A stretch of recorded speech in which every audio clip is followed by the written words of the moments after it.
ராமலிங்காபயம்.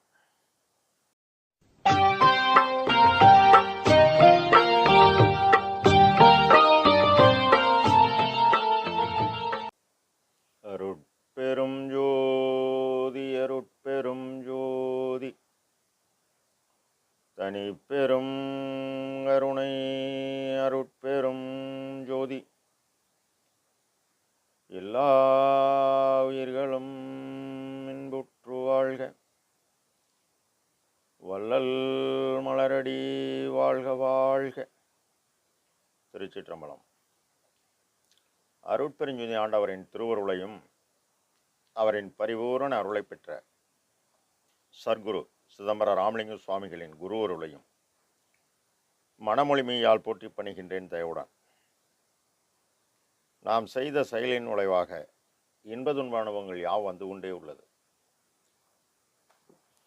அப்படி வருகின்ற துன்பம் யாவும் பொறுத்து எல்லா உயிரும் இன்பமாக வாழ எண்ணி நாம் செயல்பட்டாலே நமக்கு ஆன்மலாபம் கூடும்.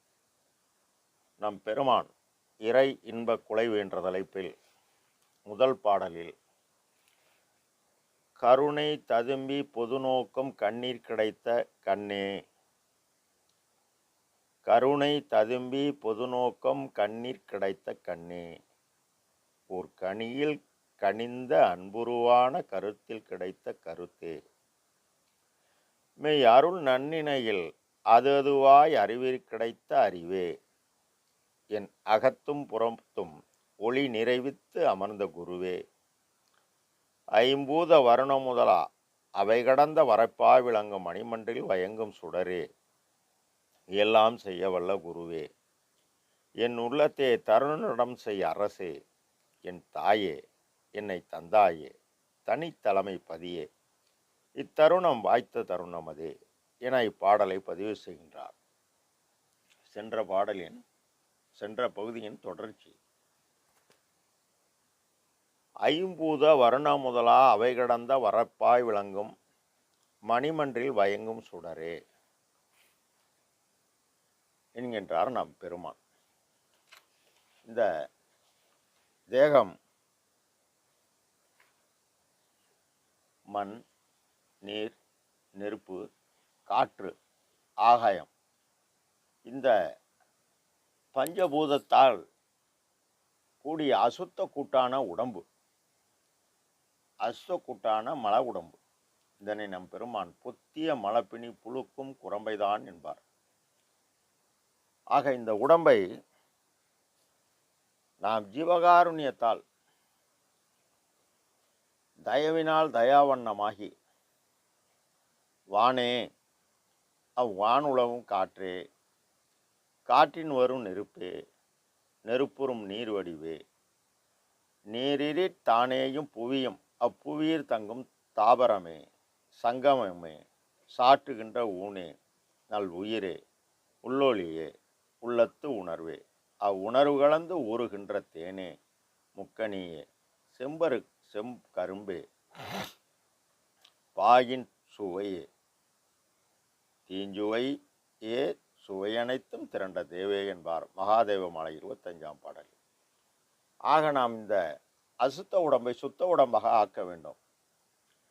மண்ணும் நீரும் கீழே உள்ளது, நெருப்பு நடுவில் பசியாக உள்ளது, காற்று ஆகாயம் மேலே உள்ளது.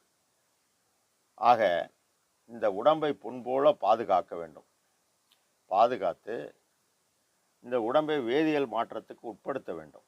இது அனைத்தும் ஜீவகாருண்ய ஒழுக்கத்தால் செய்ய வேண்டுமே தவிர மற்ற எந்த விதமான விரதம், ஜபம், தவம், யோகம், ஞானம் இவையெல்லாம் செய்யக்கூடாது என்பது பெருமானின் ஒரு அழுத்தமான முடிவு.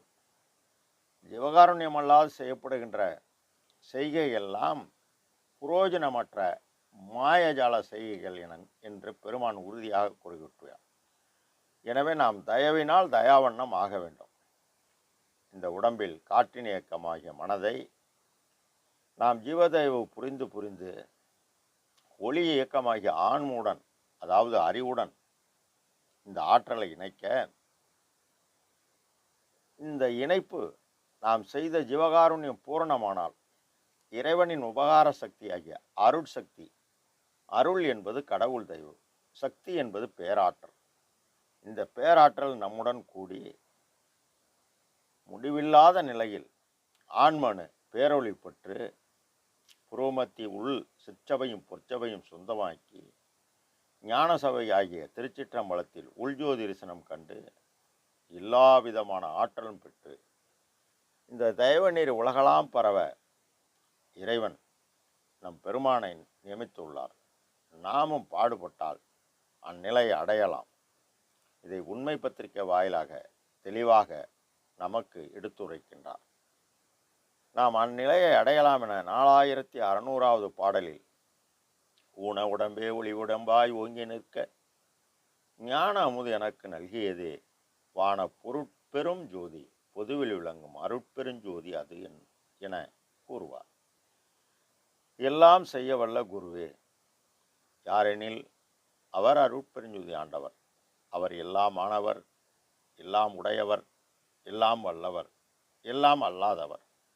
அவரை நம் பெருமான் ஜீவாதேவால் ஏறா நிலைமையில ஏறி என்றும் இறங்காத நிறைவாக தன் கண்ணால் கண்டார், கனிந்தார், கலந்து கொண்டார் நம் குரு.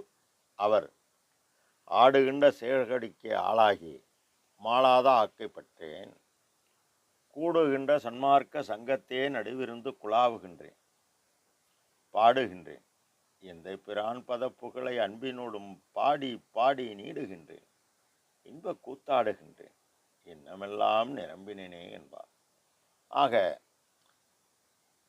என் உள்ளத்தே தருணம் செய் அரசே, இது நல்ல சமயம் என இறைவன் நம் பெருமான்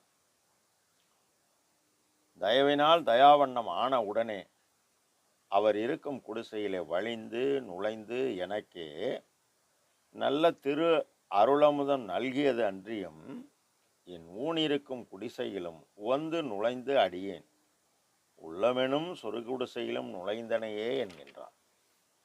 ஆக என் தாயே, எனை தந்தாயே, தனித்தலைமை பதியே, பரமாசுஸ்வரூபர் கடவுள் அனாதி.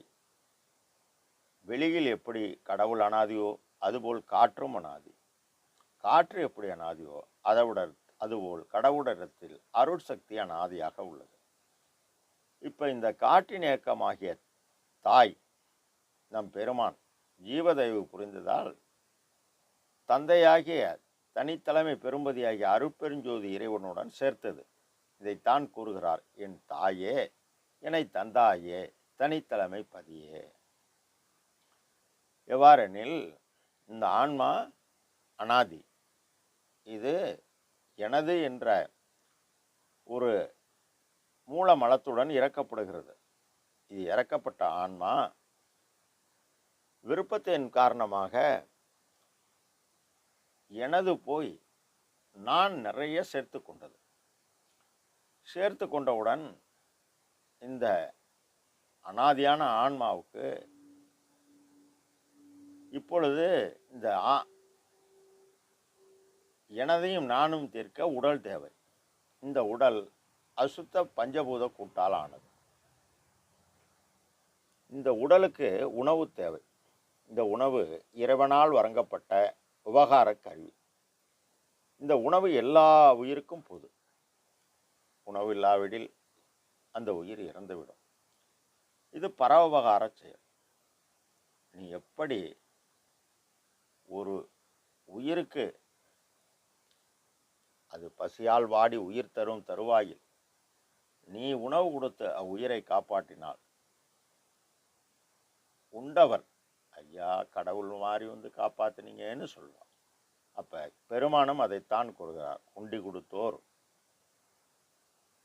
கொடுத்தோர் உயிர் கொடுத்தோர் என்கின்றார். அவ்வாறு நாம் செய்ய செய்ய இறைவனின் உபகார சக்தியாகிய அருட்சக்தி ஆன்மாவுடன் கூடி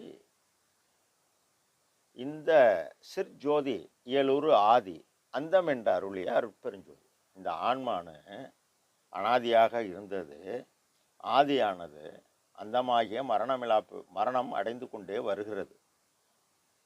ஆனால் இந்த பிறவியில் ஆதியும் அந்தமும் அறிந்தனே நீயே. இந்த ஆன்மானுவுக்கு பிறப்பு இறப்பு உனக்கு தெரியும். ஆனால் ஆதியும் அந்தமும் அறிந்தனையே ஆதி என்றார் ஒழிய அருட்பெருஞ்சோதி. ஆக இந்த பிறப்பிலேயே ஆதியாகி இந்த பிறப்பிலேயே அனாதியான உன்னுடைய பேரு அருளை நான் பெற்று உன் நிலையை அடைய வேண்டும்.